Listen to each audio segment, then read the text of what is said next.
In July 1935, the surface of Scapa Flow gave almost no hint of the battleship lying below. Salvage vessels stood over the site, airlines and equipment led down into the water, and beneath them the hull of SMS König Albert remained completely upside down. Then the bow began to move. At first the motion was slow, almost reluctant. The wreck had spent 16 years pressed into the seabed, and the first movement had to overcome the grip of the mud. But once the bow came free, the rise changed. Air escaped. Sediment and debris boiled up around the hull. A shape that had vanished beneath the water in 1919 was returning, not as a ship upright on its keel, but with the bottom of the battleship rising toward daylight. No crane was lifting it. The wreck itself had become the lifting machine. To understand how that was possible, the story has to return to the end of the First World War. After the armistice, much of Germany's high seas fleet was interned at Scapa Flow, while the victorious powers decided what would happen to it. Rear Admiral Ludwig von Reuter became increasingly concerned that the fleet might be seized. On the morning of June 21, 1919, while much of the British guarding force was away on exercises, the order to scuttle was passed through the German ships. Crews opened sea connections and other routes by which water could enter. One battleship after another began to settle. König Albert was a Kaiser-class dreadnought, roughly 172 meters long and displacing more than 24,000 tons. Her main armament had consisted of 10 30.5-centimeter guns in 5 twin turrets. None of that mattered once the flooding began. The ship lost stability, capsized, and sank. When she reached the bottom, she came to rest completely upside down. That position would define everything that happened later. The battleship's decks, guns, and upperworks were now underneath the hull, pressed toward the seabed. The broad bottom of the ship faced upward. The machinery, compartments, and internal passages had all been designed around a vessel that would operate upright. Now the entire arrangement was reversed. For years, König Albert remained where she had fallen. By the early 1930s, the wrecks of the German fleet had become a commercial salvage opportunity. Metal industries had already tackled the battleship Bayern, and König Albert became its next large battleship project. The company acquired the wreck for £750 and began preparing it for salvage in 1934. The first task was not lifting. It was understanding exactly what lay on the bottom. Divers surveyed the hull. They found the battleship on a slope, with the bow in roughly 42 meters of water and the stern in about 38. The wreck carried a list of about 9 degrees to port. Beneath it, the former superstructure and turret region were pressed into or buried in soft mud. The ship was huge, flooded, and partly embedded in the seabed. Trying to pick it up as a single dead weight was not the answer. The geometry of the wreck also changed what the divers could see and touch. Instead of approaching a normal deck, they were looking at plating that had once faced the seabed while the ship was afloat. Below that plating lay spaces that were now reversed relative to their original design. Equipment, ladders, openings, and internal boundaries no longer occupied the positions a crew would have expected in service.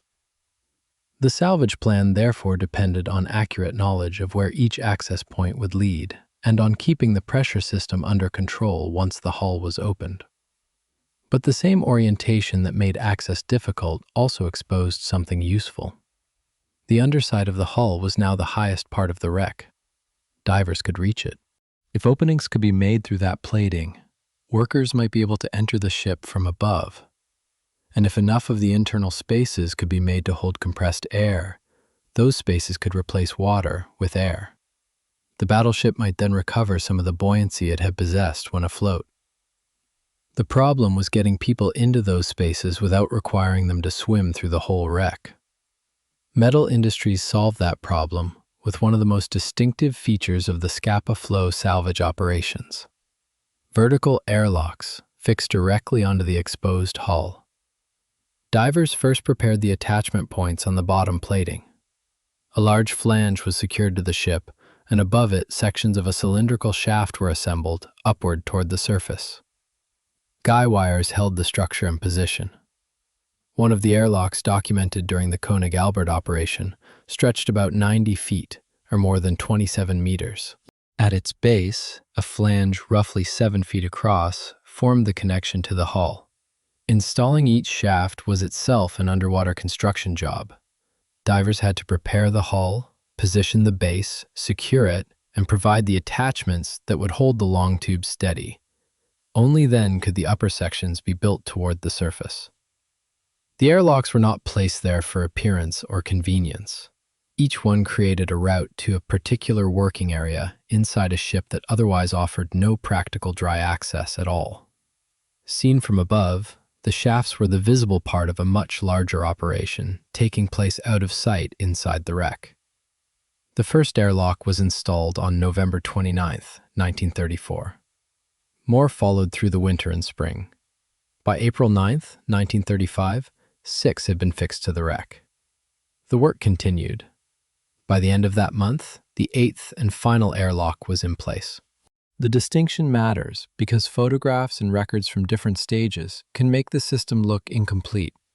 6 airlocks were present at one point in the operation, but 8 were eventually used.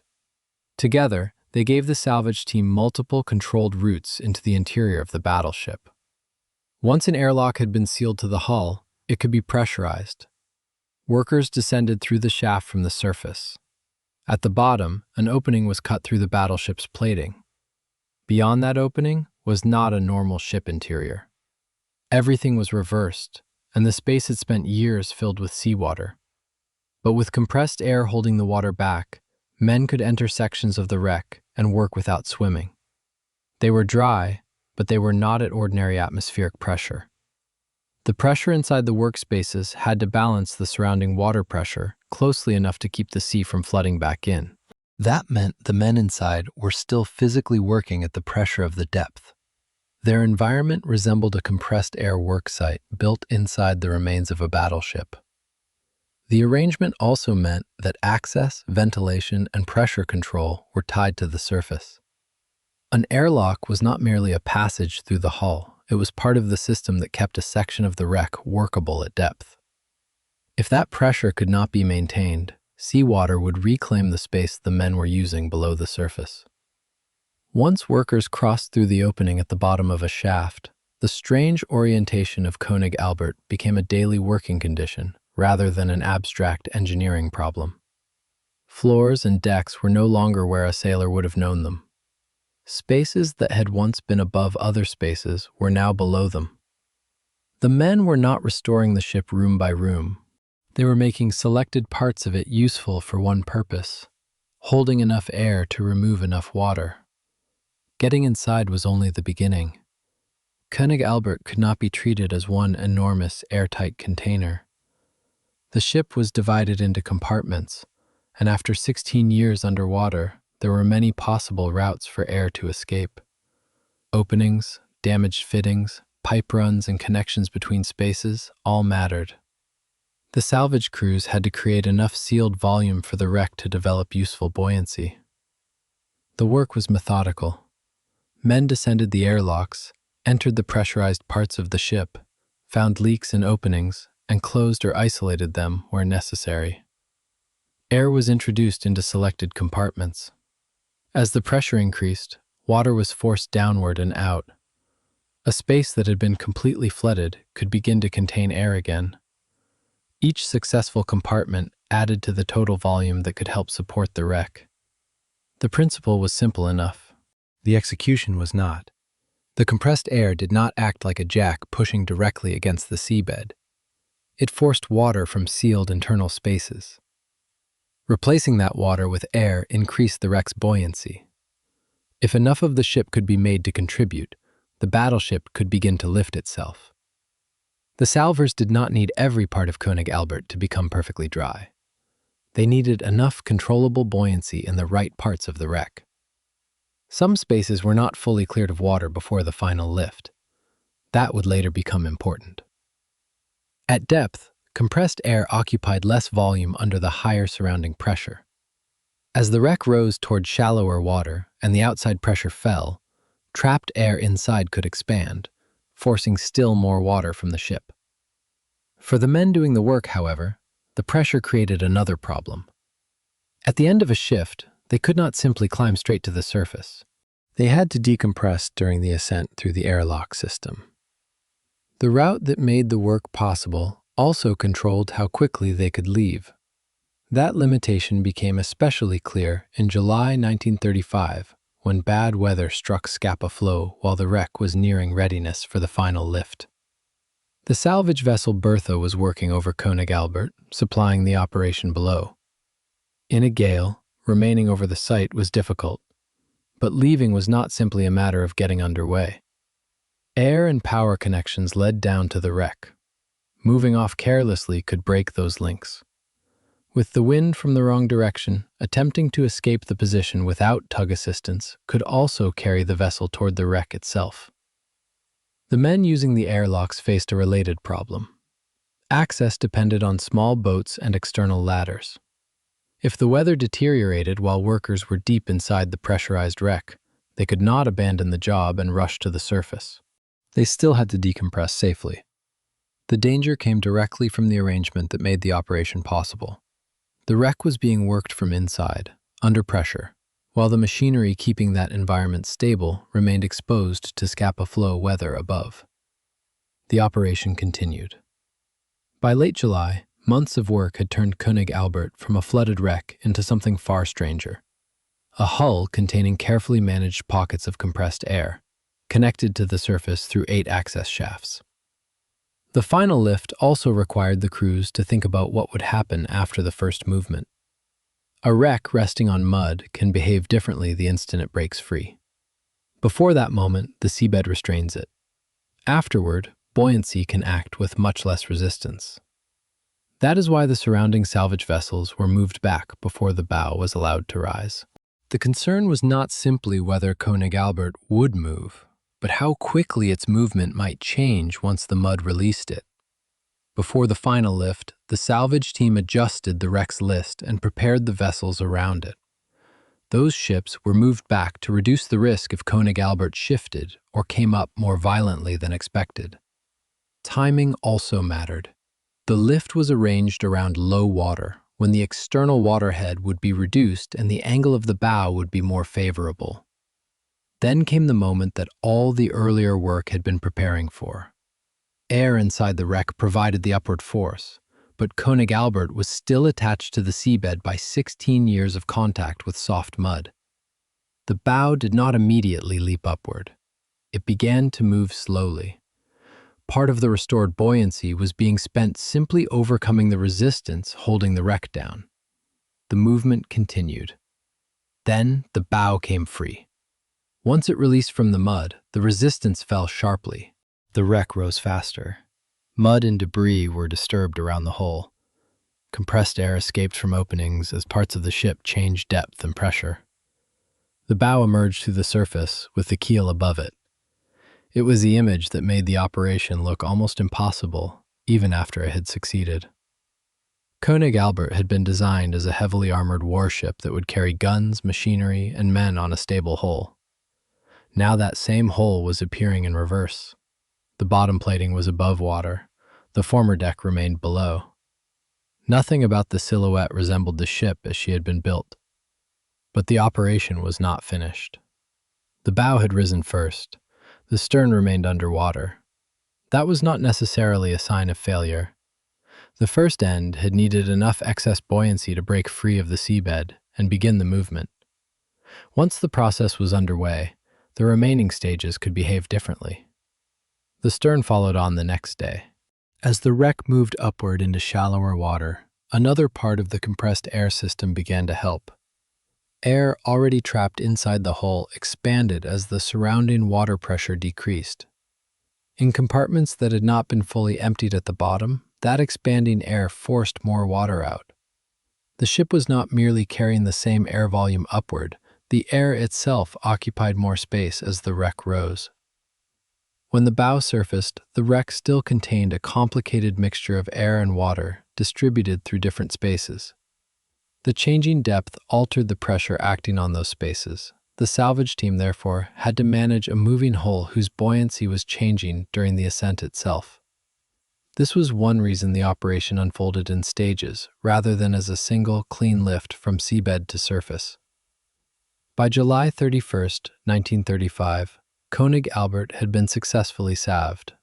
Success in this case did not mean that a battleship had returned to service, or even that it looked remotely like one. The wreck floated, but it floated upside down. It sat low in the water as an enormous, overturned hull. The keel, shafts, and propellers were now on top. The structures that had once risen above the main deck were underneath. That created the next problem.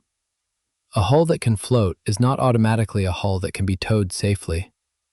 Anything projecting downward from the overturned ship could strike shallower ground or create difficulty during movement. Divers inspected the wreck and removed hanging material and obstructions.